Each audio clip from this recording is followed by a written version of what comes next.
Well, good morning, and thanks for taking the time to learn a little bit about industrial organizational psychology and some example career paths.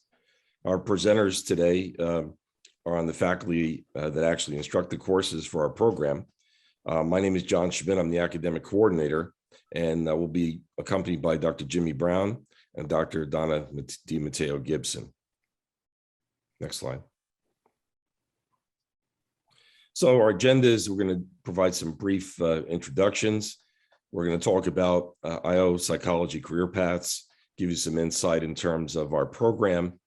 And then Dr. Jimmy Brown, who works as a consultant and as a coach, is going to talk about coaching as a career path. And then Dr. DiMatteo-Gibson, who works as a consultant, will talk about some of the work that she's done. And then we'll have some final remarks, and we'll be able to take some questions, hopefully at the end, if time permits. Next slide. So my name is John Schmidt. Once again, I'm the academic coordinator. I'm a core faculty member. I've been with Walden for a long time, primarily as a part-time faculty member. I had a full career in the military before I retired. And then once I retired, I took a full-time position with Walden.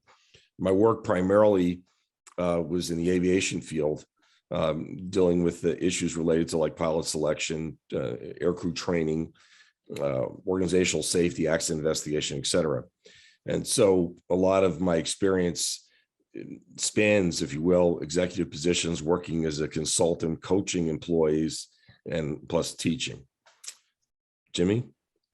Yeah, my name is Dr. Jimmy Brown. I've been with Walden for about 14 years now, but I also have 25 years of experience as a management consultant, leadership coach. As you can see from the screen here, I've worked across a wide variety of industries: healthcare, retail, government, both civilian and DoD. I'm also a board certified coach and a PHR certification. And probably for the past 4 or 5 years, I've actually been primarily teaching and coaching and doing less of the actual consulting. So I'll be able to hopefully offer some useful insights on that. Donna? Great, thank you. My name is Donna DiMatteo-Gibson. I've been a senior contributing faculty here, actually with Walden for 17 years now. My background is really in consulting, so looking forward to speaking about that. I've been consulting since 2001. Actually started in 1997 though, when I was in school. But I started my own consulting practice in 2004. So I have a lot of experience, both internal and external consulting, working with a wide variety of organizations and industries. My background really is in organizational development, organizational effectiveness research, and using that to make change. So looking forward to speaking more about that. Thanks, Donna. So one of the basic questions you start out with is, what do I psychologists do? I know a lot of folks, when they're in college and they're taking psychology classes and they learn about clinical psychology, or maybe how psychology could be used to improve education, things like that, they really don't get a lot of exposure to how psychology can be applied in other kinds of sectors. And IO psychology, industrial organizational psychology, is one where we essentially apply psychology to work. Now, to be able to apply psychology to work, it's really based on doing research. Okay, so initial research has to be done to understand how psychological constructs, ideas, theories apply to jobs, workplaces, and organizations. And then once that research is conducted, you have that foundational knowledge, we're able then to apply that to improve things for individuals, teams, and the companies that they work for. And what we strive to do as IO psychologists is to have very good, strong outcomes. We want to hire the right people. We want to make sure they're put into the proper jobs. We want to make sure that we do things in a fair, equitable way. We want to ensure that employees, once on the job, are productive, motivated, enjoy their work, and essentially experience well-being, especially having, reduced stress if possible. We also try to look at it from the standpoint of the organization, the leader, making sure the leader is effective in their role in leading their teams, trying to inspire the individuals that work for them, and also then to have better organizational outcomes, which you're looking at, better retention, you're looking at improved productivity, better profitability, obviously, because that's what businesses are for. We also like to help organizations develop and adapt themselves to change. Dr. DiMatteo-Gibson earlier said that she's got a background in OD. So does Dr. Jimmy Brown. Well, this is a major area for us to work in because a lot of times organizations have to go through change, just like we recently experienced with the pandemic and organizations going to more distributive type of work as opposed to all being concentrated in one area. And finally, we also try to contribute to the literature through doing research, publications, and presentations. Why? Because this shared information shows how things work in different settings with different groups and different companies, and also even on an international scale in different countries and different cultures. It's very important because then we can make sure that what we're prescribing to be done to improve the lot in life of workers and the organizations they work for is going to be effective. Next slide.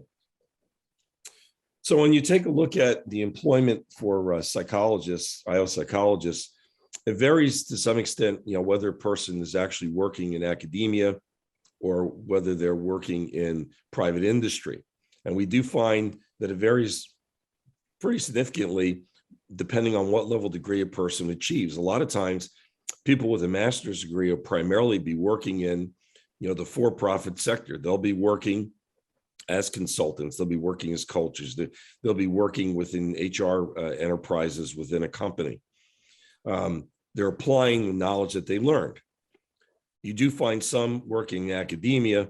You do find some working for nonprofits, but it's primarily in private industry that you're going to find them. Now, in the doctoral degree, it's a little bit more split because with a PhD, very often people are going to then be looking to be a researcher and to be an academic. And so they'll be working in places like here at Walden, or they'll be working at the more traditional brick and mortar universities across the United States. And you can find out more about this by looking at the Society of Industrial Organizational Psychologists website, www.siop.org, to find out more about the different settings that they're in. And you'll also find that about half the people working with a PhD also work in private industry as consultants, developing tests for selection, et cetera. Next slide. Now, a question that a lot of people ask is, what's the earning potential? Well, the Society of Industrial Organizational Psychologists, what I just mentioned to you, do a survey approximately every other year to try to understand how things are going in the career field, both in terms of the kind of employment people have, what the earning potential is, et cetera. And so, this report is very familiar to us that have been working in the field. And as you could see, somebody entering in with a master's degree, the median income that they found doing the survey was around $70,000. And the upper end with, extensive experience around the 25-year mark with a master's that some people are making up to about $130,000. So, very good income. At the doctoral level, you could see that there's obviously a little bit of a shift that's higher, as would probably be expected, because now some of these folks are, if you will, were overseeing the work of other people and developing tests, whatever it might be. So you can, look at the report yourself. You go to the website and look it up and do some background information if you want to find out more about where we're employed and what the salaries that are being commanded are.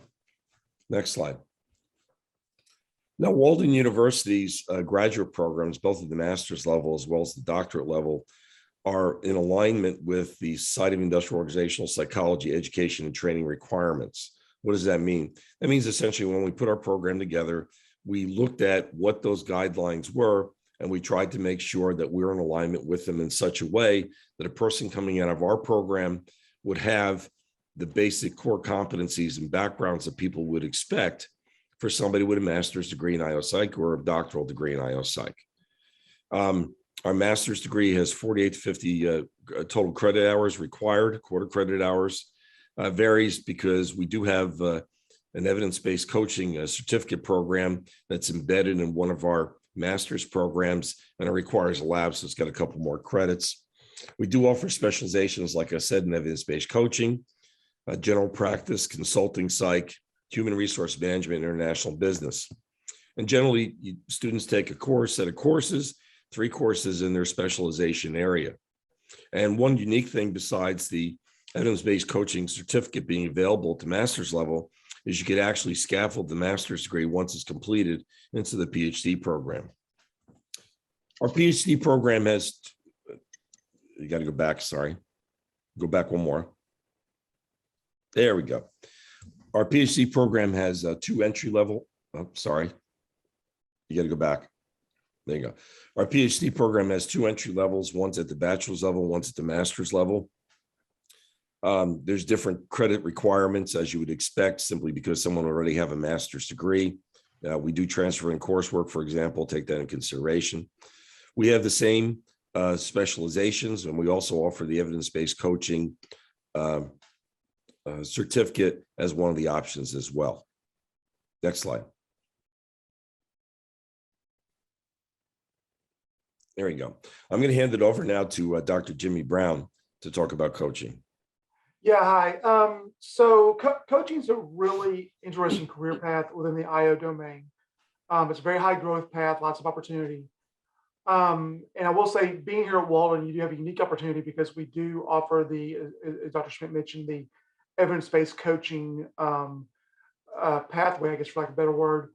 And Dr. DiMatteo-Gibson and myself actually went through that a while back. It does include 3, basically, if you go to the website, you can see it has 3 courses and then a major lab, which that lab is the lab is intensive, which is basically the way we did it. You're spending about 4 days where you're doing coaching sessions, mock coaching sessions with your colleagues and getting feedback from your instructor, getting feedback from other people. In fact, all of the coaching courses that we have here at Walden include that. Now, people often say, what's the difference between coaching versus a counseling type of engagement? And what I always tell my clients, and I'll explain in a minute how I work like that, is, counseling and clinical assume that you have some mental or emotional thing that needs to be fixed. Coaching, we're making the assumption that you're functional and trying to make you better primarily in the workplace. That's a very different viewpoint. And one of the advantages of a place like Walden is you at least understand, where to hand somebody off, where to refer them. Now, I myself, as Dr. Schmidt said, last few years, a lot of my work has been mostly teaching at a place like Walden and doing coaching. And I'll just tell you guys right now, me personally, I do that through 2 things. One, I have my own small business where I do coaching directly to smaller companies and local companies. And there's also a company, which I'm not sure if I'll mention or not, but it's a larger company that I'm on contract to that work with some bigger marquee companies. They take care of the billing, they take care of the contracts, take care of that. And I just go through them to provide that. I have worked with everything from, some frontline software developers. You switch to the next slide. CEOs. So next slide. Okay. There we go. Yeah. And I will say this about, I know we're short on time, so I don't want to be too in depth here, but it does offer a lot of opportunity to work both, independently and through other organizations. I will say, if you do Walden's certificate program leading to the board certified coach credential, make sure you actually do take full advantage of that. It's a great program, and make sure you take the test as soon as possible afterwards. I actually took it right after we did the training, had no problem passing. Some of the folks who were in the cohort with, they waited a while to take the test, and I know a couple of those have had a little more trouble doing it. So if you have any questions about the coaching, feel free to drop them in the chat room. I'll be happy to expand more as you guys see fit. So thanks. Thanks, Jimmy. Donna? Great, thank you. So the consulting career path is such an important career path for IO practitioners. But the fundamental thing about it, as my background is really in consulting, is you use a variety of data resources from the organization. So it's very structured with a process of collecting information to really get a sense of what's happening within the organization, and then using that data to determine what are the key actionable items, what should be the focus of change. So here we really do a great job of giving the practitioner information about how to go through that process and the value of looking at different sources of data. So it's all change that is going, that you would use to go through an organization.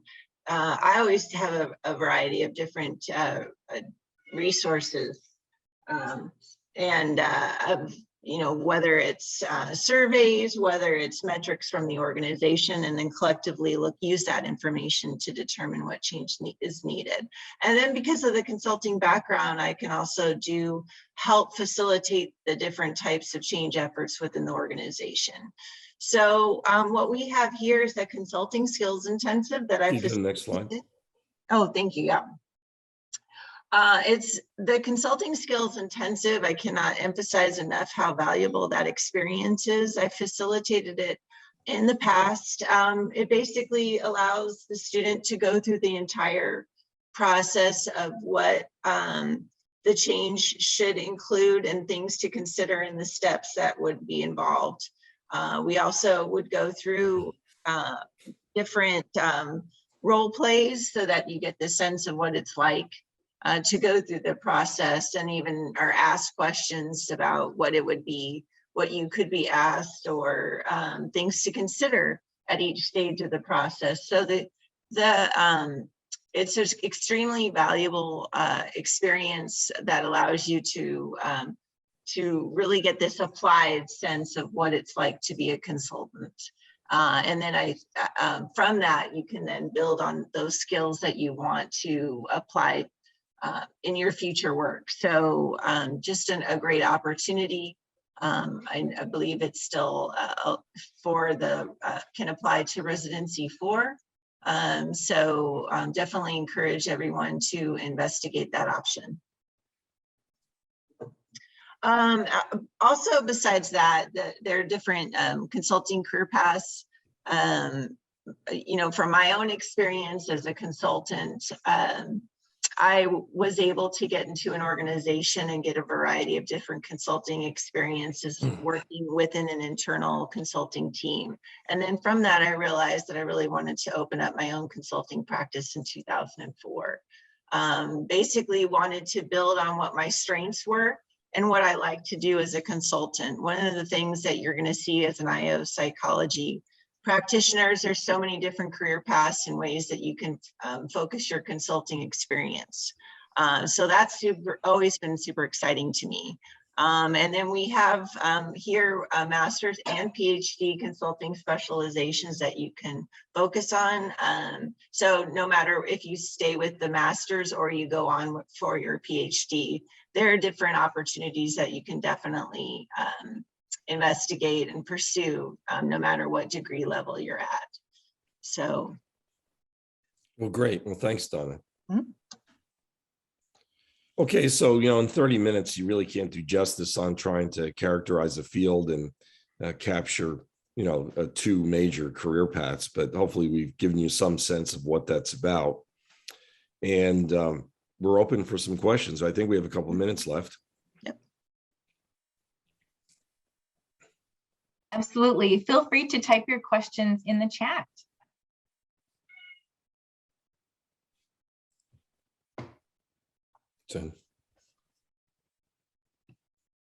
Well, I'm going to ask questions if nobody does. Okay. All right. So we got someone get their hand up. Please ask. Good morning. Thank you so much for this briefing. It was really beneficial. So my question is, I know that there is like the option to kind of customize. I forget what it's called, but there's an option where you self-design option. Yes. That's a specialization. That's correct. And I understand the IO tract as well. And for me, I do a lot of, I'm in the military, but I also have a business. So I do a lot of consulting work and also a lot of learning and development training in the leadership development, DE&I, like items such as that. So I find myself in those spaces with coaching and training, and some of the classes that I see laid out in the program, I sometimes wonder if it's better for me to go that route, to customize it a bit, so it can fit more into where I Excuse me. go, or if I just keep with the plan as is, and maybe this requires like a more in-depth. Yeah, well, well, there's two parts. So part number one is to start with is just simply, if you enter the program with a master's degree, the key thing to do is to take a look at what courses are going to transfer into the program, and which track will be most appropriate for you, because you want to maximize, obviously, leveraging your previous coursework. Then the next piece is once we understand that, does it make more sense? Like, for example, if you want to be able to be a certified coach, then you have to take that track to essentially get the coaching certification. But if you're just interested in, something customized to meet your requirements, well, then of course the self-design option would make more sense. Did I answer your question? Yeah, okay, It good. does. Thank All you right, so good. much. So I have a question here. Could you please explain the difference between coaching and consulting? Sure. So, well, I was in active duty. Okay. So that's, one of the things. So I was in the Navy and I was on active duty. I was an expert in accident investigation. And so one of the projects I worked on for NASA was actually to go take what I did in the military and apply it to the airlines. As I actually went to a few airlines and provided them background information to work with to start. And then I actually took on some initial, here's what's going on and issues that we're having in maintenance on aircraft. And so I actually provided them with consultative support. Okay. Now that's different than coaching, because in coaching, I'm working with an individual, even though you can coach in teams, I'm working with an individual to try to help develop them. And whether they're trying to help develop their leadership skills, or whether they're trying to help develop them to be more effective with time management. I mean, it can really range. Okay. You're essentially working with the individual for them to, to use an old phrase, to be all they could be, to essentially to self-actualize in given areas. Okay. Here's a question for Donna. How do you market your own consulting business? There we go. That's an excellent question. I've built contacts. So when I was doing consulting internally for an organization, I made some contacts that way. But two really important things that you can do, and I definitely emphasize it as a student, is present, get to conferences. One of the best things about, you try to take the positive from a pandemic, right? But a lot of opportunity to present virtually, which cuts down in travel costs. So by doing so, you get your name out there, you become an expert. It really definitely has helped me get my foot into the door, consulting wise. And network with your colleagues, definitely use PsyOp. They have intern opportunities that they post. And so it can be a great way to find opportunities. I also, one of the other strategies I used is I identified large organizations in my area and would contact them to see if they needed student support when I was very new to consulting, and would volunteer and get into some big projects just to get expertise on my CV. And then, so those are just some of the ways, but I definitely market myself. I use LinkedIn, to use those tools. And I find that people contact me for opportunities through that resource as well. So there's different ways to consider, but some suggestions I would have when you're kind of earlier in your career. Yeah, and if I can expand on that real quick, John, Dr. DiMatteo-Gibson mentioned PsyOp. There's not a lot of non-major cities have PsyOp chapters, but most cities of even a decent size will have a local SHRM, Society for Human Resources Management chapter. Start going to that, being seen, being known locally, that you have this interest, you have these skills, volunteer, be on their committees. They're always looking for free labor, for lack of a better term.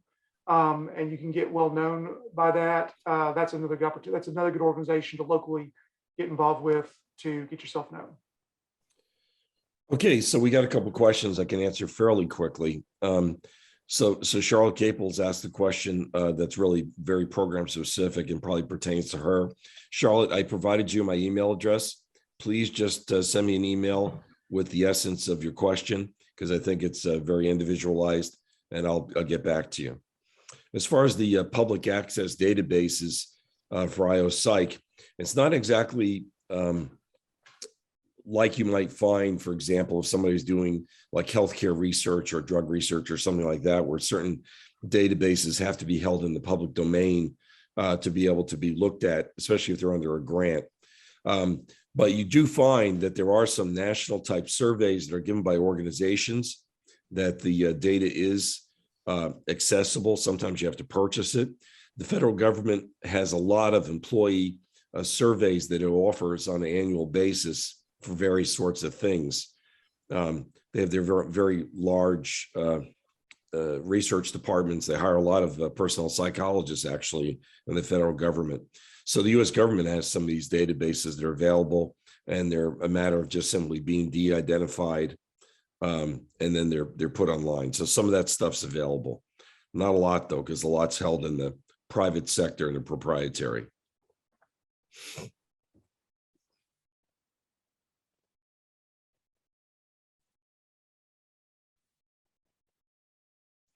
Any other questions? I think we're almost out of time. We are, and I don't see any other questions coming in the chat. Thank you, Dr. Schmidt, for inputting your email address. And I know there are several other sessions throughout the day today. We hope you can join us in those sessions and get some of your questions answered as well. After the last session of the day, there is a reflect and connect opportunity. So that's another space that you can get your questions answered. I want to just once again thank you for joining us today. We hope you take advantage of not just this opportunity, but other opportunities to attend academic events that are hosted by Walden. We want you to make sure that you watch your email for instructions on how to access all of the session recordings, and be sure to complete the event survey. We'd love to hear your feedback.